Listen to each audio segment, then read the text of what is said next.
جی محترم ناظرین و سامعین حضرات، بریک کے بعد ایک مرتبہ آن لائن قرآن کلاسز کے اندر ہم پھر آپ کی خدمت کے اندر حاضر ہیں۔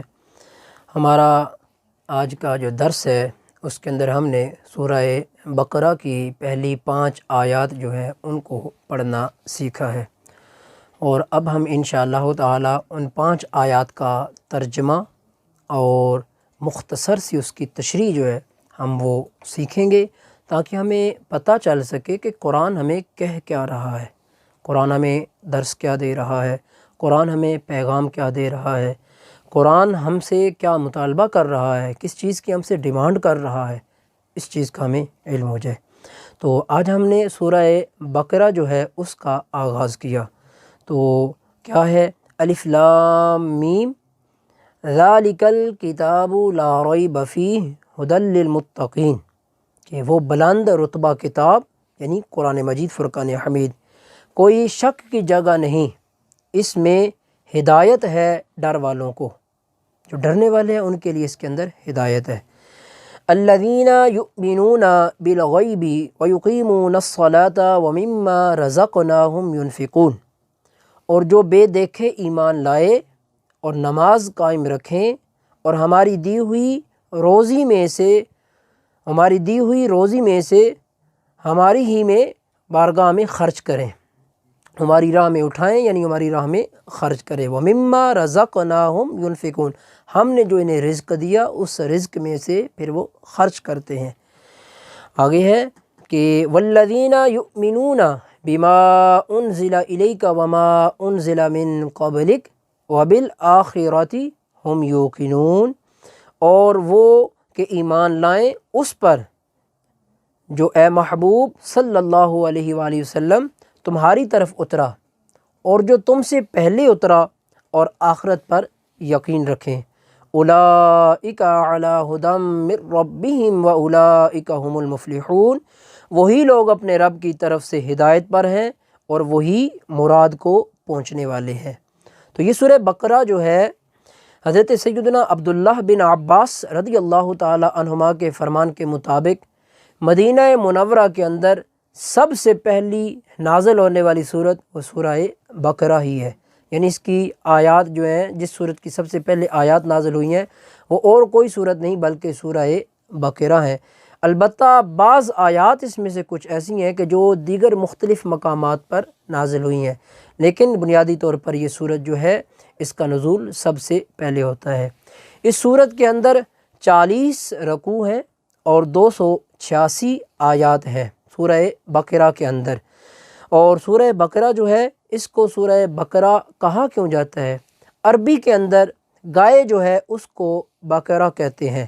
تو اس صورت کے 8واں اور 9واں رکوع جو ہے اس کی آیت نمبر 67 تا 73، اس کے اندر بنی اسرائیل کی ایک گائے کا ذکر ہے، اس کا ایک واقعہ جو ہے وہ تفصیل کے ساتھ بیان کیا گیا ہے۔ تو اس واقعے کو جو ذکر کیا اسی مناسبت سے اس صورت کو سورہ بقرہ کہہ دیا جاتا ہے، یعنی اس صورت کے اندر گائے کا واقعہ جو ہے وہ موجود ہے، تو اس صورت کو سورہ بقرہ جو ہے وہ نام دے دیا گیا اس مناسبت سے، اس کی نسبت سے۔ سورہ بقرہ کے بہت سارے فضائل ہیں، احادیث کے اندر بہت سارے فضائل وارد ہوئے ہیں۔ حضرت سیدنا ابو ہریرہ رضی اللہ تعالی عنہ فرماتے ہیں رسول کریم صلی اللہ تعالی علیہ وآلہ وسلم کا ارشاد گرامی ہے، حضور نے ارشاد فرمایا اپنے گھروں کو قبرستان نہ بناؤ، اپنے گھروں کو قبرستان نہ بناؤ، یعنی اپنے گھروں کے اندر عبادت کرو، نوافل پڑھو، قرآن کی تلاوت کرو اور دیگر ذکر اذکار کرو، گھروں کو قبرستان مت بناؤ۔ اور شیطان اس گھر سے بھاگتا ہے جس گھر کے اندر سورہ بقرہ کی تلاوت کی جاتی ہے۔ بہت سارے لوگ گلے کرتے ہیں، شکوے کرتے ہیں، سوالات کرتے ہیں کہ ہمارے گھروں میں پریشانیاں نہیں جاتی، مصیبتیں آتی ہیں، ڈر لگا رہتا ہے، جنات کا سایہ ہے، یہ ہے وہ ہے۔ جن لوگوں کو ایسی پریشانیوں کا سامنا ہے وہ اپنے گھروں کے اندر سورہ بقرہ کی تلاوت کریں، انشاءاللہ تعالی سورہ بقرہ کی تلاوت کی برکت سے اللہ ان ساری مصیبتوں کو ہمیشہ کے لیے دور فرما دے گا۔ اب ہم نے پڑھا الف لام میم ذالک الکتاب لا ریب فیہ، تو الف لام میم قرآن مجید کی 29 سورتوں کے شروع کے اندر یہ حروف آئے ہیں جنہیں حروف مقطعات کہا جاتا ہے۔ حروف مقطعات کے متعلق قوی اور مضبوط قول جو ہے وہ یہی ہے کہ یہ اللہ کے راز ہیں اور متشابہات میں سے ہیں۔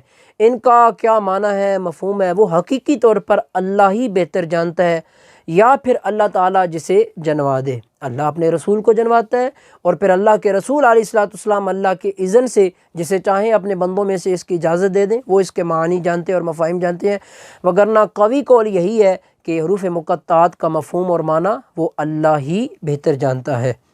آگے لا ریب فی، قرآن مجید فرقان حمید کی اس آیت کے اس حصے کے اندر قرآن مجید کا ایک وصف بیان کیا گیا ہے، قرآن کی ایک عظمت بیان کی گئی ہے، اور وہ وصف کیا ہے، وہ عظمت کیا ہے، وہ یہ ہے، اور قرآن کی ایک ایسی شان اور عظمت کو بیان کیا گیا ہے کہ جس کا اور کوئی مقابل نہیں ہے، اور کوئی اس کی نظیر نظر نہیں آتی۔ وہ کیا ہے؟ فرمایا لا ریب فیہ، اس کے اندر شک کی بھی کوئی گنجائش نہیں ہے۔ شک وہاں ہوتا ہے کہ جس کی حقانیت پر کوئی دلیل نہ ہو، تو جس کی حقانیت پر دلائل موجود ہو وہاں شک نہیں ہوتا، اور قرآن مجید فرقان حمید اپنی حقانیت پر ایسے ایسے دلائل پیش کرتا ہے کہ انسان سوچنے سے بھی اور سمجھنے سے بھی اس کو کبھی حاصل نہیں کر پاتا۔ ایسے ایسے دلائل کا ذخیرہ قرآن دے رہا ہے اپنی حقانیت پر، اور ایسے ایسے اللہ رب العزت نے اس کے اندر دلائل جو ہے ان کو ذکر کیا ہے۔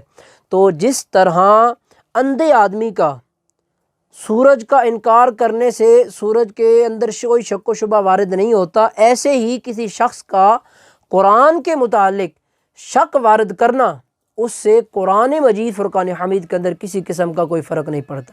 یہ تو لا ریب فیہ ہے، اس کے اندر کسی قسم کا کوئی شک جو ہے وہ موجود نہیں ہے، مشکوک نگاہ بھی نہیں اس کی طرف کوئی کی جا سکتی۔ یہ اللہ کا ایسا لا ریب کلام ہے۔ فرمایا ھدی للمتقین، ڈرنے والوں کے لیے ہدایت ہے۔ یہ قرآن جو ہے یہ ڈرنے والوں کے لیے ہدایت ہے۔ آیت کے اس حصے کے اندر قرآن مجید فرقان حمید کا ایک اور وصف بیان کیا گیا ہے، اور وہ وصف کیا ہے؟ فرمایا کہ یہ کتاب ان لوگوں کے لیے ہدایت ہے، ان کو حق تک پہنچانے کے لیے یہ کتاب ہدایت دیتی ہے۔ کن لوگوں کے لیے؟ فرمایا کہ جو تقوی اختیار کرتے ہیں، جو ڈرتے ہیں، جو پرہیزگاری اختیار کرتے ہیں۔ اچھا، قرآن مجید فرقان حمید عام طور پر تو مومن کے لیے بھی ہدایت ہے، کافر کے لیے بھی ہدایت ہے، تو یہاں کیوں فرمایا کہ ھدی للمتقین؟ یہ تو متقی لوگوں کے لیے، ڈرنے والے لوگوں کے لیے ہدایت ہے، جبکہ قرآن مجید فرقان حمید کے اندر ہی سورہ بقرہ کی آیت نمبر 185 کے اندر فرمایا کہ ھدی للناس، یہ قرآن لوگوں کے لیے ہدایت ہے، اور لوگوں کے اندر مسلمان بھی آتے ہیں، کافر بھی آتے ہیں، سب بھی ہیں۔ یہاں فرمایا ھدی للمتقین، یہ متقی لوگوں کے لیے ہدایت ہے، تو اس کا کیا جواب ہے؟ اس کا جواب یہ ہے کہ قرآن مجید فرقان حمید سے صحیح طور پر حقیقی نفع اور منفعت جو ہے، جو فائدہ ہے، وہ صرف مومنین اٹھاتے ہیں، وہ صرف اللہ سے ڈرنے والے اٹھاتے ہیں۔ اس لیے فرمایا ھدی للمتقین کہ یہ ہدایت ہے متقی لوگوں کے لیے، تقوی والے لوگوں کے لیے۔ تقوی کیا ہے؟ تقوی کا معنی کیا ہے؟ تقوی کا معنی یہ ہے کہ نفس کو خوف کی چیز سے بچانا، خوف والی چیز سے اپنے نفس کو بچانا، یہ تقوی ہے۔ اور شریعت کی اصطلاح کے اندر اس کی ڈیفینیشن کیا ہے، اس کی تعریف کیا ہے؟ وہ یہ ہے کہ تقوی کا معنی یہ ہے کہ نفس کو ہر اس کام سے بچانا کہ جس کے کرنے یا نہ کرنے سے کوئی شخص عذاب کا مستحق ہو جاتا ہے، ہر اس کام سے بچانا کہ جس کے کرنے سے یا جس کے نہ کرنے سے کوئی شخص عذاب کا مستحق ہو جاتا ہے، تو اس سے اپنے آپ، جیسے کفر ہے، شرک ہے، کبیرہ گناہ ہے، بے حیائی کے کام ہیں، ایسی حرام چیزیں ہیں، تو ان ساری چیزوں سے اپنے آپ کو بچانا، اور اس کی یہ ڈیفینیشن ہے شرعی اعتبار سے۔ تقوی کے بہت سارے فضائل بھی ہیں، قرآن و حدیث کے اندر، قرآن کے اندر بہت ساری آیات اس پر وارد ہوئی ہیں۔ اللہ رب العزت نے سورہ آل عمران کے اندر ارشاد فرمایا، یا ایھا الذین آمنوا، اے ایمان والو، اتقوا اللہ، اللہ سے ڈرو، حق تقاتہ، جیسا اس سے ڈرنے کا حق ہے۔ اپنی منشا کے مطابق نہیں ڈرو، یا تو تمہارے ذہن میں آئے اس طرح مت ڈرو، بلکہ فرمایا حق تقاتہ، جیسا کہ اس سے ڈرنے کا حق ہے اس طرح اس سے ڈرو۔ حدیث کے اندر بھی اس کی بہت ساری فضیلت وارد ہوئی ہے۔ حضرت سیدنا ابو سعید خدری رضی اللہ تعالی عنہ روایت فرماتے ہیں، نبی رحمت کریم لجپال آقا علیہ الصلوۃ والسلام کا ارشاد گرامی ہے، حضور نے ارشاد فرمایا، تمہارا رب ایک ہے، تمہارا باپ ایک ہے، اور کسی عربی کو عجمی پر کوئی فضیلت حاصل نہیں، اسی طرح کسی عجمی کو کسی عربی پر کوئی فضیلت حاصل نہیں، کسی گورے کو کالے پر کوئی فضیلت حاصل نہیں، کسی کالے کو کسی گورے پر کوئی فضیلت حاصل نہیں۔ ہاں فرمایا مگر صرف ایک تقوی ہے کہ جس کی وجہ سے لوگ بعض پر فضیلت حاصل کر لیتے ہیں۔ جو جتنا متقی ہوگا اس کی فضیلت اتنی زیادہ ہوگی اور اس کا مقام اتنا ہی زیادہ ہوگا۔ علماء نے تقوی کے مختلف قسم کے مراتب جو ہیں ان کو ذکر کیا ہے۔ عام لوگوں کا تقوی یہ ہے کہ ایمان لانے کے بعد کفر سے بچنا، یہ عام لوگوں کا تقوی ہے۔ متوسط لوگ جو ہیں ان کا تقوی کیا ہے؟ ان کا تقوی یہ ہے کہ احکامات کی پیروی کرنا، ممنوعات سے اپنے آپ کو بچا کر رکھنا۔ اور خاص لوگ جو ہیں ان کا تقوی کیا ہے؟ خاص لوگوں کا تقوی یہ ہے کہ ہر وہ چیز، ہر وہ شے کہ جو اللہ سے ہمیں غافل کرتی ہے اس سے اپنے آپ کو بچا کر رکھنا۔ امام اہل سنت مجدد دین و ملت الشاہ امام محمد احمد رضا فاضل بریلوی رضی اللہ تعالی عنہ کے فرمان کے مطابق تقوی کی 7 قسمیں ہیں۔ وہ فرماتے ہیں، ایک کفر سے بچنا، دوسرا بد مذہبی سے بچنا، تیسرا کبیرہ گناہ سے بچنا، چوتھا صغیرہ گناہ سے بچنا، پانچواں نفسانی خواہشات جو ہیں ان سے بچنا، اور اس کے بعد جو ہے چھٹا جو ہے وہ شبہات سے پرہیز کرنا، ان سے بھی پرہیز کرنا، اور ساتواں جو ہے کہ اللہ تعالیٰ سے دور لے جانے والی ہر چیز کی طرف توجہ کرنے سے بچنا۔ یہ امام اہل سنت رضی اللہ تعالی عنہ نے تقوی کی 7 صورتیں جو ہیں وہ بیان فرمائی۔ اگلی آیت کیا ہے؟ الذین یؤمنون بالغیب، تو کیا ہے؟ وہ لوگ جو بغیر دیکھے ایمان لاتے ہیں۔ یہاں سے لے کر الذین یؤمنون سے لے کر المفلحون تک قرآن کریم کی یہ جو 3 آیات ہیں یہ خالص مخلص مومنین کے بارے میں نازل ہوئی ہیں۔ اس کے بعد جو ظاہری طور پر اور باطنی طور پر ہر اعتبار سے مخلص مومن ہیں ان کے بارے میں یہ آیات نازل ہوئی ہیں۔ اس سے اگلی 2 آیات جو ہیں وہ کافروں کے بارے میں نازل ہوئی ہیں، جو ظاہری طور پر بھی اور باطنی طور پر بھی اپنے کفر کا اعلان کرتے ہیں، ان کے بارے میں نازل ہوئی۔ اس سے اگلی 13 آیات ایسی ہیں کہ جو ان لوگوں کے بارے میں نازل ہوئی ہیں کہ جو ظاہری طور پر اپنے آپ کو مومن کہتے ہیں لیکن اندر سے وہ کافر ہوتے ہیں، وہ اسلام کے دشمن ہوتے ہیں، جنہیں منافقین کہا جاتا ہے۔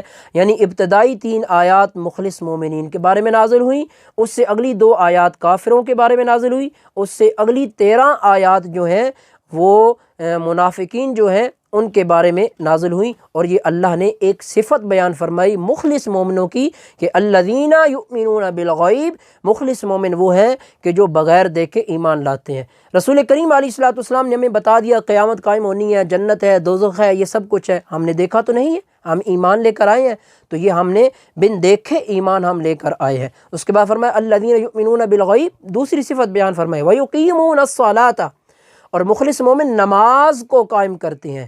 عزیز سامعین، نماز وہ ایک عظیم فریضہ ہے کہ جس کو کبھی بھی ترک نہیں کیا جا سکتا، اور اس کے بہت سارے فضائل ہیں۔ حضرت عثمان غنی رضی اللہ تعالیٰ عنہ فرماتے ہیں، نبی رحمت کریم لجپال آقا علیہ الصلوۃ والسلام کا فرمان ذیشان ہے، حضور نے ارشاد فرمایا، جس شخص نے میرے اس وضو کی طرح وضو کیا اور پھر اس نے 2 رکعت نماز پڑھی، اور نماز اس طرح پڑھی کہ ان کے اندر اسے خیالات نہ آئیں، وہ ادھر ادھر کے خیالات سے اپنے آپ کو بچا کر کے، حضور فرماتے ہیں اس کے پچھلے سارے گناہ معاف کر دیے جاتے ہیں۔ لیکن جو نماز چھوڑتا ہے اس کے بارے میں کتنی سخت وعید ہے۔ حضرت ابو سعید خدری رضی اللہ تعالی عنہ فرماتے ہیں، رسول کریم صلی اللہ تعالی علیہ وآلہ وسلم کا ارشاد گرامی ہے، حضور نے ارشاد فرمایا، جس شخص نے جان بوجھ کر نماز چھوڑی تو جہنم کے اس دروازے پر اس کا نام لکھ دیا جاتا ہے جس دروازے سے اس کو جہنم کے اندر داخل کیا جائے گا۔ اللہ اکبر۔ تو یہ نماز جو ہے یہ پڑھنا مومنین کی صفات میں سے ایک صفت ہے۔ پھر فرمایا وَمِمَّا رَزَقْنَاهُمْ يُنْفِقُونَ، اور ہمارے دیے ہوئے رزق میں سے وہ ہماری راہ کے اندر خرچ کرتے ہیں۔ آیت کے اس حصے کے اندر متقی لوگوں کا ایک تیسرا وصف بیان کیا گیا ہے کہ وہ اللہ کی راہ میں اپنا مال خرچ کرتے ہیں۔ غرباء، فقراء، مساکین، دین کے طالب علم، مدرسے کے اندر پڑھنے والے علماء، ان کے حضرات کی خدمت کے اندر وہ اپنا مال جو ہے وہ خرچ کرتے ہیں، اور اللہ کی رضا کے لیے خرچ کرتے ہیں، کسی اور کام کے لیے وہ خرچ نہیں کرتے۔ آگے والذین یؤمنون بما انزل الیک وما انزل من قبلک وبالآخرۃ ھم یوقنون۔ قرآن مجید فرقان حمید کی اس آیت کے اندر اہل کتاب کے وہ مومنین کہ جو اپنی کتاب پر اور تمام پچھلی آسمانی کتابوں پر اور انبیاء کرام علیہم السلام ان پر نازل ہونے والی ساری وحی جو ہے ان پر ایمان لاتے ہیں، تو ان کا ذکر فرمایا، اور پھر قرآن پر بھی ایمان لائے۔ تو بما انزل الیک کے اندر پوری شریعت اور پورا قرآن جو ہے وہ موجود ہے، اس کے اندر ہر ایک چیز جو ہے اس کو ذکر کیا گیا ہے۔ آگے فرمایا، یہ 3 آیات بیان کرنے کے بعد فرمایا اولئک علی ھدی من ربہم واولئک ھم المفلحون، فرمایا یہی وہ لوگ ہیں کہ جو فلاح پا جانے والے ہیں، کامیابی والے ہیں، ہدایت والے ہیں۔ ان 3 آیات کے اندر جو صفات بیان کی گئی ہیں، جس شخص کے اندر یہ صفات پائی جائیں گی وہی کامیاب ہوں گے اور وہی ہدایت پر ہوں گے، اس کے علاوہ ہدایت پر لوگ نہیں ہوں گے۔ آج کے اس درس کے اندر ہم نے سورہ بقرہ کی ان 5 آیات کا مختصر سا ہم نے تعارف اور ترجمہ اور تشریح جو ہے وہ سماعت کی ہے۔ دعا ہے اللہ رب العزت ہمیں قرآن مجید فرقان حمید کے مطابق اپنی زندگیاں گزارنے کی توفیق عطا فرمائے۔ آج کے ہمارے پروگرام کا وقت جو ہے وہ مکمل ہوا چاہتا ہے۔ انشاءاللہ تعالی کل 4 سے 5 بجے کے دوران پھر آپ کی خدمت میں اگلی 5 آیات، ان کی ترجمہ اور تشریح اور ان کو پڑھنے کا طریقہ لے کر حاضر ہوں گے۔ آج کے اس پروگرام کے ساتھ اپنے میزبان محمد شعیب تبسم کو اجازت دیجیے۔ اللہ رب العزت ہم سب کا حامی و ناصر ہو۔ السلام علیکم ورحمۃ اللہ تعالی وبرکاتہ۔